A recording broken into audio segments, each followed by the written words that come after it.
Why are so many H2B workers requesting to leave their current H2B jobs and transfer somewhere else? What is going on?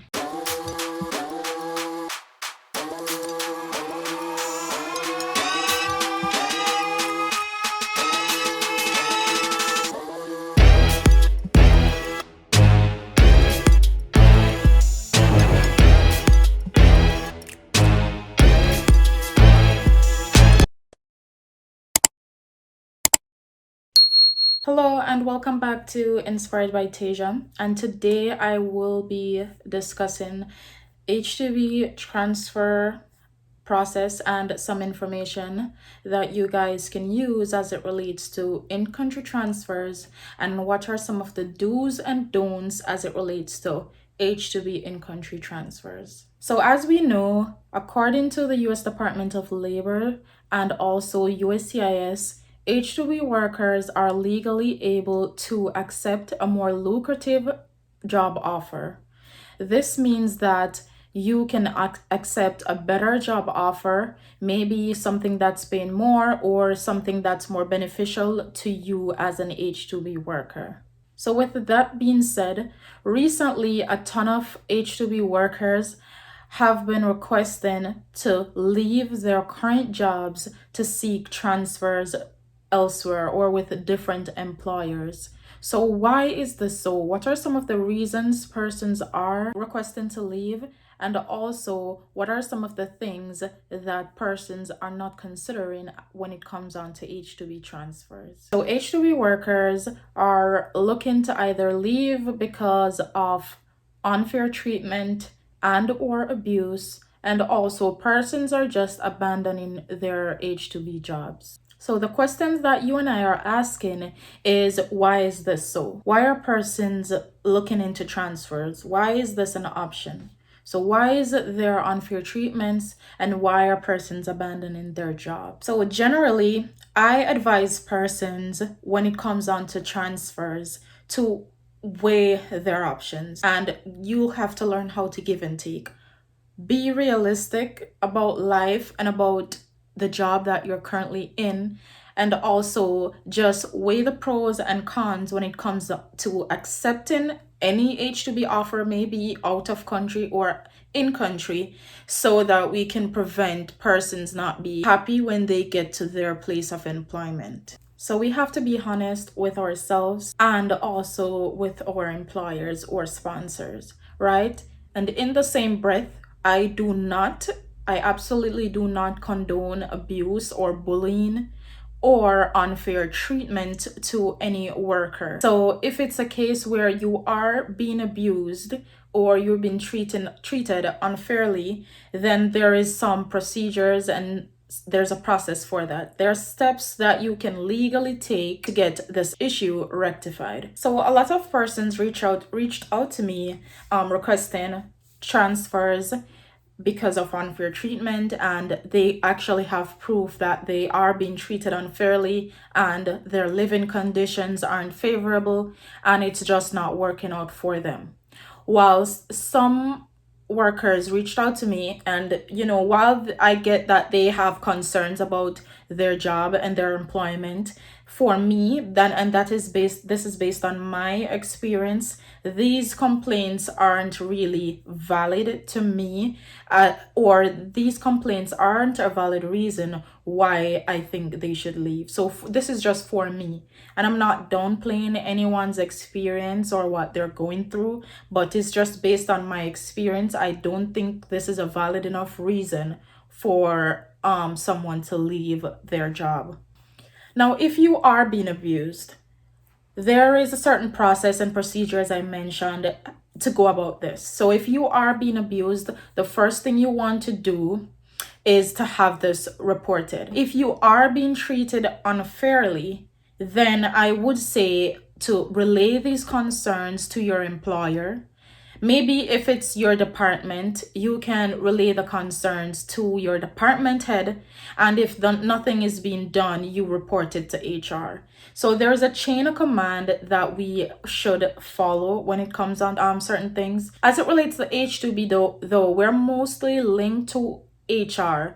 So it's really HR that processes us and all of that. So most of our concerns will go directly through HR. But there are some concerns though that we need to relay it to our department head before we actually take the step of getting to HR. As well as we have to understand that some establishment does not necessarily have an HR department, and it's just the general manager or the owner. It's just based on what your job position is and what you're doing. Reach out to your department, and if your department isn't doing anything, and bear in mind we have to give them some time to have the issue rectified, as long as it's not an abusive situation where you are feared for your life. So we determined that the first thing we do is to let or department or employers know of the discomfort that we are currently having.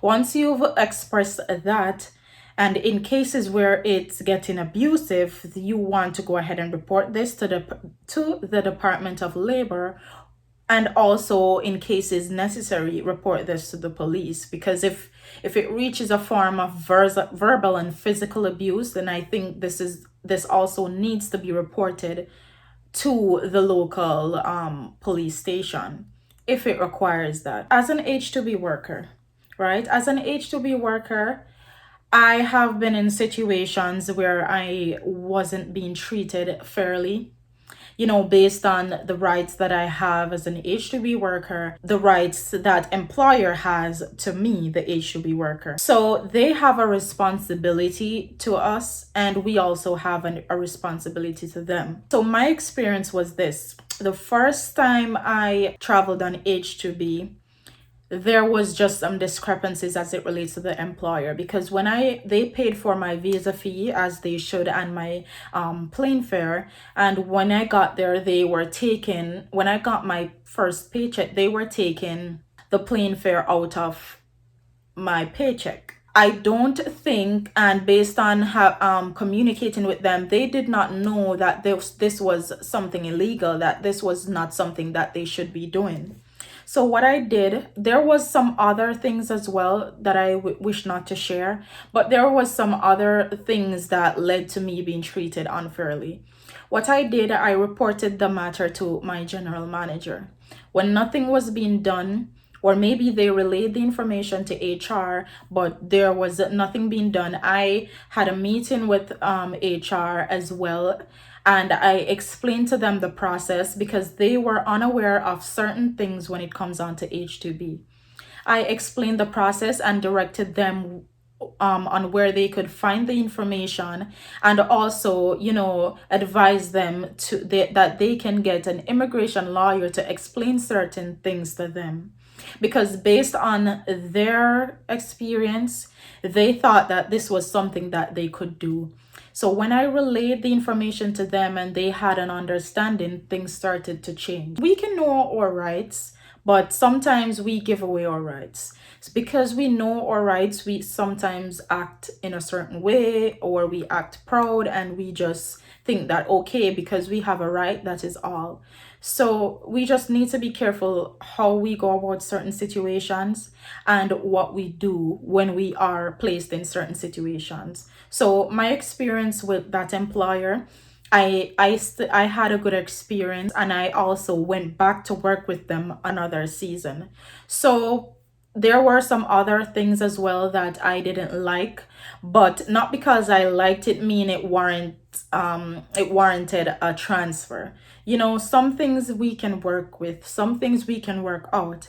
And the moment I started just to change my mindset, I started having a good season. Everything started to fall in place, and I just accepted that I was here, the fact that things aren't going to be perfect. I accepted the fact that they were new to H2B, and I just said, okay, I'm going to make it work. I'm going to work along with this employer, and they're going to work along with me.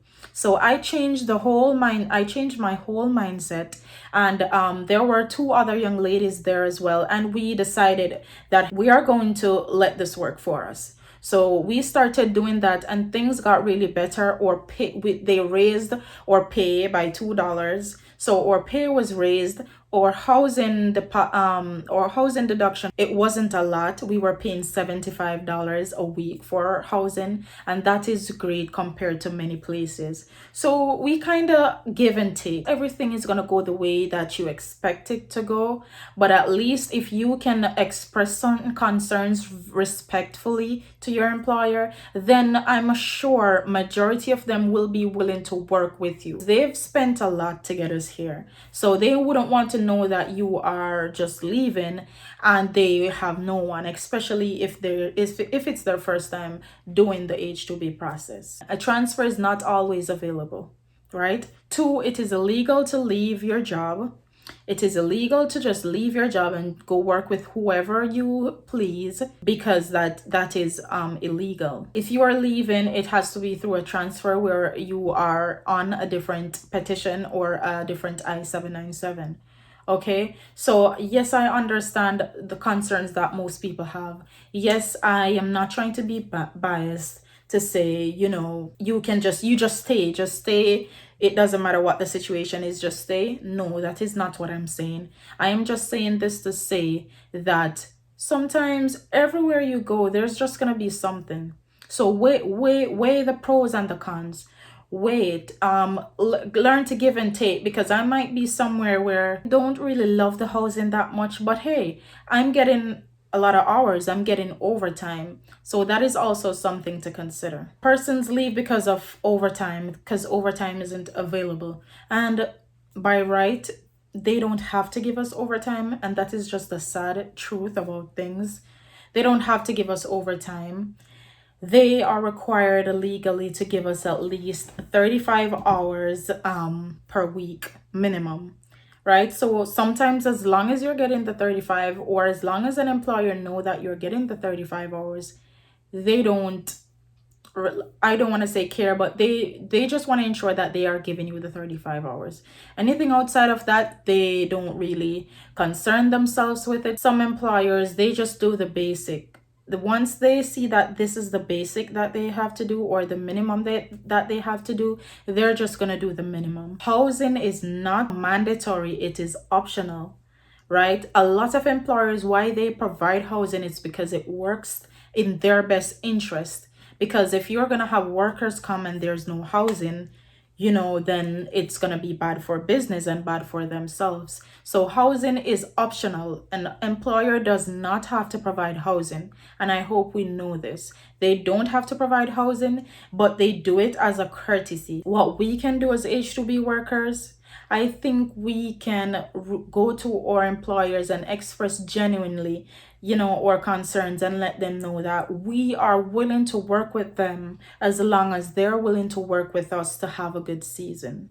I also know that there are some terrible employers, and this is just the plain truth. There are some employers that they're not concerned about where you live. Like, they provide housing and they're charging for housing, but the housing does not have certain stuff. They don't have a kitchen. The housing does not have like washers and dryers and all of that stuff that should be there for your comfort. They don't care about that. They just want to know that there is a building for you to live. They give you the minimum hours sometimes, and you have employers that you're not even getting the minimum, and it's just the truth. You are not getting the minimum hours. You 3 or 4 days off from work, you're getting like 20 something or 30 hours per week. And when we really look at it, and I think employers, I get that the reason that they're doing this H2B thing is to benefit them. And we are doing it to benefit us mostly. Yes, we're doing, the employers benefiting from us and we are benefiting from them, but on each person's perspective, it is for their benefit first. Anything else comes after. It's not their responsibility that you have bills back home and you have kids to feed and you still are paying rent here and food and all that stuff. That is not their responsibility. As long as they are providing the minimum 35 hours, they are legally in the right. You have some employers, and we are thankful for you guys. You have some employers that they know the situation and they go out of their way to ensure that you are catered for, you are cared for. So we don't want to make it seem as if employers are just not good and it's the majority. I've worked with employers that they look out for your best interest in every way possible. The company that I'm at currently, it's so far one of the best companies that I've worked at when it comes on to work, living, leisure. I don't want to bash any employers, and I'm not bashing any employers. It's just the truth. While we have good, we have bad in everything. But I am not going to let the bad outweigh the good. There's a lot of good employers. And my recommendation to H2B workers, don't let, because you know that transfer is an option, that you don't wait to see. Give the employers a chance. Give them a chance to change the situation. Give yourself a chance to change the situation as well. Don't just get here and start complaining, start picking at things and saying, hey, this is not going to work out. Give it time. Give it some time and let the situation turn out for your good and for your benefit. Because to me, I would rather to know that even if I'm living in, like, my living situation is not so favorable and it's not so good, if I'm making good money, then I can look past that. And if I am in a perfect living situation and I'm getting my minimum hours, I can maybe look past the fact that the hours is not so much and there's not a lot of overtime there for me to do. Okay, so take things into consideration and really look into the situation and just see how best you can let it work out for you. We have to understand that this is the reason why some employers, when you reach out to them, they're not taking any new person. They're doing referrals mainly. They're taking back their returning workers and they're doing referrals. They want to ensure that I rather work with these persons that I know that they can work, they are okay with everything that's here. Because truth is, I can go somewhere and have a problem and you can go to the same place and you don't have a problem. So perception is another thing. How we look at things is another thing. So sometimes it's not that there is an actual problem, it's just because our expectation is not meeting the reality of what things are. I was in a situation where I had to change how my expectation. I had to be open-minded. I had to give and take. I had to just change how I think things should go, just accepted things for what they actually were. Because we can't compare too much. I don't try to compare other places too much, and if you are not having such a really good time where you are currently, just try to wait it out until maybe if you're trying to get an extension. While I do understand that if you're just coming here to go back home, you want to ensure that you're making money, you're comfortable, so that when you go home, there is something to supply you. So I understand if you just can't and you have to transfer, you have to do what you have to do, because at the end of the day, every individual is looking out for their best interests. We may not choose, the best thing at first, and then we have to bear in mind that sometimes we are choosing based off of the time, because we really want to come here. We are choosing because, hey, our end date is approaching and we haven't gotten anything. So sometimes we take just what we can get. So while we are taking what we can get, while that's the reason why we are accepting jobs, we have to bear in mind that, and we have to remember that we were in this position where it was just a take what you get kind of thing. Stop expecting or stop going off of someone else's, experience. That is just my take on this whole transfer process and everything. Again, if you have to do a transfer, do it. And if you don't. But when making these decisions, whether you take it or whether you don't, ensure that the reasons are valid. Ensure that it is so, because you can transfer and go in a situation that is the same or worse, or it can be better. So it's just you really being considerate. Just consider everything.